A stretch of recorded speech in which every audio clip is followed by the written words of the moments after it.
क्योंकि ये क्षेत्र घने जंगलों के बीच में है और नदी के उस क्षेत्र में वन्य जीवों के साथ साथ मगरमच्छ और अन्य जलीय खतरनाक जीव भी उस क्षेत्र में हैं। क्योंकि रेस्क्यू कार्य के लिए जब नौकाएं भी वहां लगाई गई और उसके उपरांत जब जल को रोकने का प्रयास हुआ तो सैकड़ों की संख्या में क्रोकोडाइल ऊपर आ गई और उसके बाद वहां की स्थिति और भी दुरूह हो गई थी। सरकार की तरफ से आज मैंने इन सभी पीड़ित परिवारों को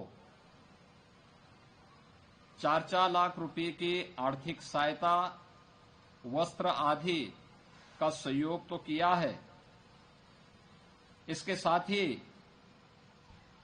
पूरे गांव को शिफ्ट करने के लिए 21 करोड़ 55 लाख रुपए की एक धनराशि भी इसके लिए स्वीकृत की गई है।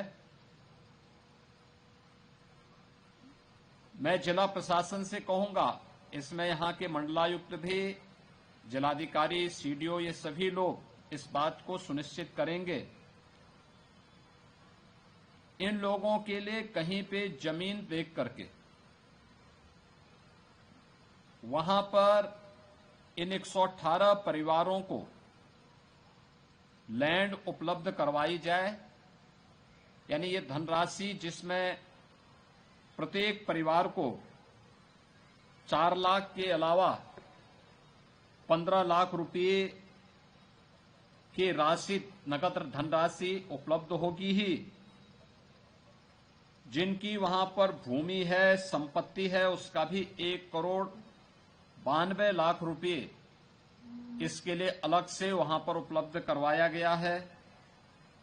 जो इनकी परिसंपत्तियां हैं उसका भी जो वैल्यूएशन हुआ है उसमें 1 करोड़ 88 लाख रुपये, और निजी ब्रेक्स जो जिन लोगों ने लगाए हैं इनका भी वैल्यूएशन किया गया है, वह 4,15,000 रुपये, कुल 21 करोड़ 55 लाख रुपए होता है। यह धनराशि इसके लिए स्वीकृत की गई है। इसके अलावा जिला प्रशासन इस बात को सुनिश्चित करें कि अगले 1 महीने के अंदर इन लोगों के लिए जमीन, कहीं पे सरकारी जमीन हो या कहीं आवश्यकता पड़ती है तो उसको अतिरिक्त पैसा शासन से मांग करके एक जमीन इन लोगों को मिले, जहां पर इनके लिए 118 परिवारों के लिए एक कॉलोनी बनाई जा सके। भरतापुर के ही नाम पर इसी तहसील में इनके लिए आवास की सुविधा हो जाए, पक्का मकान। मुख्यमंत्री आवास योजना में इन लोगों के लिए एक आवास हम लोग अपनी ओर से स्वीकृत कर रहे हैं। आवास, शौचालय की व्यवस्था, गाय भैंस को बांधने की व्यवस्था, इतनी जगह हो, और वहां पर इनको नजदीक स्कूली बच्चों के लिए आंगनबाड़ी केंद्र, प्राथमिक विद्यालय, ये सभी सुविधाएं उपलब्ध हो सकें, यह सुनिश्चित करने की व्यवस्था प्रारंभ करें, जिससे वहां पर इन सब के निर्माण, मकान के निर्माण के कार्य को तेजी के साथ आगे बढ़ाया जा सके और उस पूरी लैंड को फिर हम लोग फॉरेस्ट को उपलब्ध करवा सकें। जहां पर ये लोग रह रहे हैं तो उसके बदले इनको जमीन उपलब्ध करवाएंगे, मकान उपलब्ध करवाएंगे, कंपनसेशन उपलब्ध करवाएंगे, और ये सभी लोग सुरक्षित रूप से इनको फिर किसी भी प्रकार से कोई भय इनके जीवन के ऊपर न बनी रहे। इस पूरी घटना में एनडीआरएफ, एसडीआरएफ, पीएसए की फ्लड यूनिट, सभी लोग वहां पर अभी भी बचाव और राहत कार्य की लगातार न केवल वहां पे उस कार्य में लगे हुए हैं, लेकिन आज 4 दिन के उपरांत अब किसी के जीवित बचे रहने की संभावना बहुत कठिन है, क्योंकि पानी बहुत ज्यादा है, जलीय जीव खतरनाक रूप से उस क्षेत्र में हैं। हम लोग भी ऊपर से देख रहे थे, काफी क्रोकोडाइल वहां पर ऊपर निकल करके और बहुत खतरनाक रूप से वहां पर विचरण भी करते हैं। वन्य जीवों की भी भारी संख्या वहां पर घने जंगल के बीच में देखी गई है।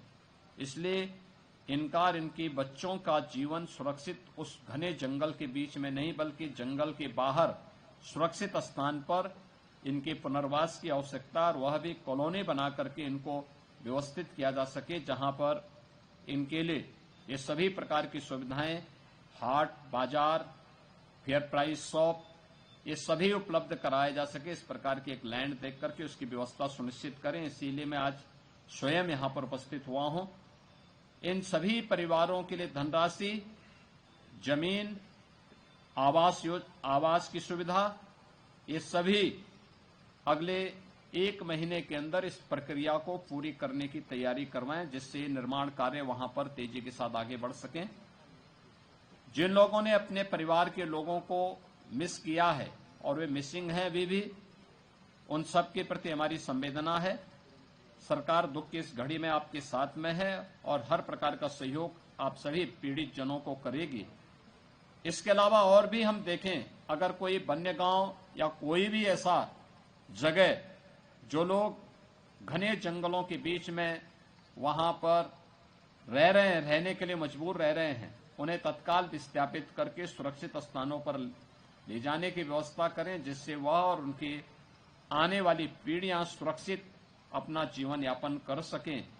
इसीलिए आज मैं यहां पर उपस्थित हुआ हूं, पीड़ित परिवारों के प्रति अपनी संवेदना व्यक्त करने के लिए और सभी परिवारों को सहयोग, शासन का सहयोग और सहायता प्रदान करने के लिए आज मैं स्वयं यहां पर आया हूं। और मैं आप सबको इस बात के लिए आश्वस्त करता हूं कि दुख की इस घड़ी में सरकार और हमारे सभी जनप्रतिनिधि आपके साथ में खड़े हैं। धन्यवाद। जय हिंद।